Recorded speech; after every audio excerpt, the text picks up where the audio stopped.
Closer towards the end of 2022, Mercedes-Benz will be bringing down their third electric vehicle offering for the Indian market, which is this. This is the EQB. I'm here in Germany to drive what could possibly be a 3-row 7-seater SUV for the Indian market. But this has also got, well, the all-wheel drive powertrain. Now this is the EQB 300/4MATIC. Now, whether Mercedes-Benz brings this in as a CBU or a CKD is still left to be seen, though we suspect it's going to come in as a CBU. Now, this will follow the EQS, which will be launched tentatively in October 2022. And of course, within a month or possibly two, EQB will make its appearance. I'm here in Stuttgart to see just how good this SUV is and, well, what it has to offer for the Indian consumer. The EQB that will be offered in India is the EQB 300/4MATIC, which essentially is the SUV with all-wheel drive powertrain.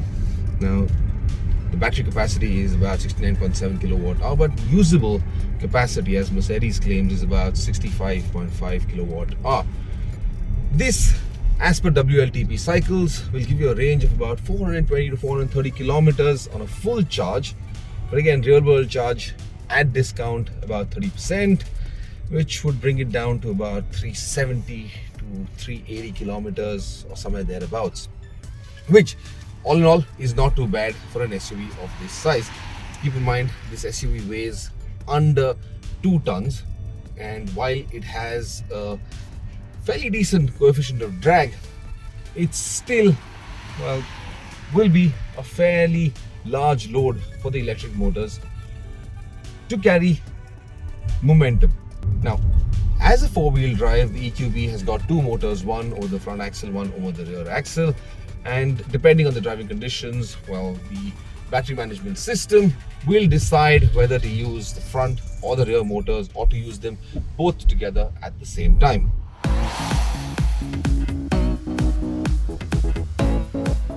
The EQB is, well, not expected to be a performance SUV, and in that regards, while it has got an enormous amount of torque, almost about 350 Newton meters of max torque, it's got about 228 PS of peak power. And all of that is good to propel the EQB to 100 kilometers per hour in about 8 seconds, which isn't too fast if you ask me. I mean, Mercedes-Benz isn't getting the more powerful version of the EQB to India. And this is the middle variant that will be on offer. And it's a good workhorse. It's something that you'd appreciate because of the luxury it has to offer and, of course, the space. And in that sense, given the pricing structure that the EQB could fall in, this could be a very tempting SUV, perhaps more tempting than even the EQC.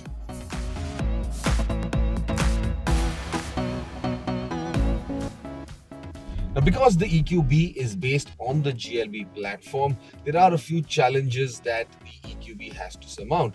And one of them is the positioning of the batteries. Of course, in the EQB, the batteries are positioned higher, and that means, well, could mean, of course, lesser leg room or knee room inside this cabin. But as I will show you in a few minutes, it really isn't so much of an issue. There is a fair amount of space in the rear seat, or rather in the rear area of this cabin.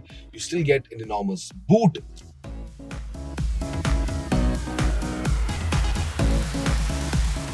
So I'm here in the rear bench of the EQB, and as you can see, it's a very, very generous space to be in.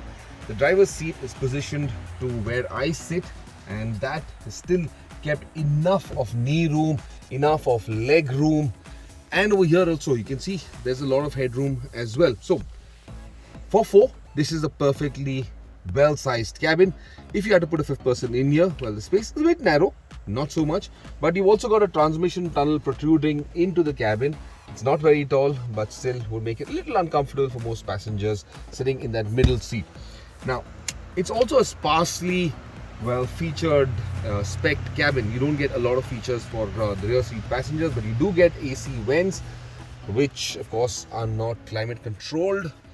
You do have a charging point, a USB Type-C charging point to charge your smartphones, and of course, when you don't have third passenger sitting in between, you can fold down the backrest, become an armrest.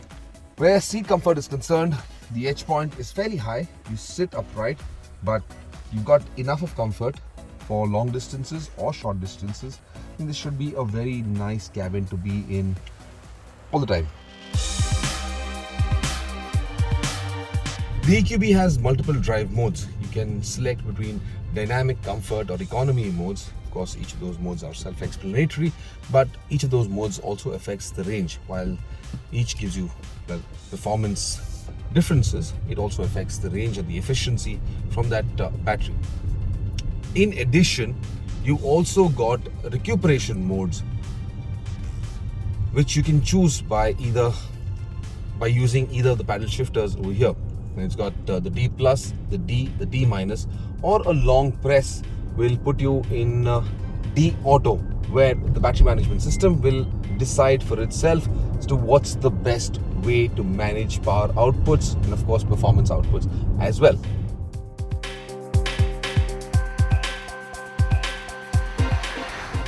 I do quite like the ride quality on the EQB. While it isn't too soft, it isn't too hard either, and it seems to balance and iron out all these surface deformities, and there are quite a few that I'm experiencing for the first time here in Germany. But thanks to the battery pulling the center of gravity down, it seems to be fairly well balanced, quite sorted out in the corners, and easy SUV to drive. I think for Indian conditions, it's got the perfect ride quality, good dynamics, and in that sense is well balanced out for our driving conditions.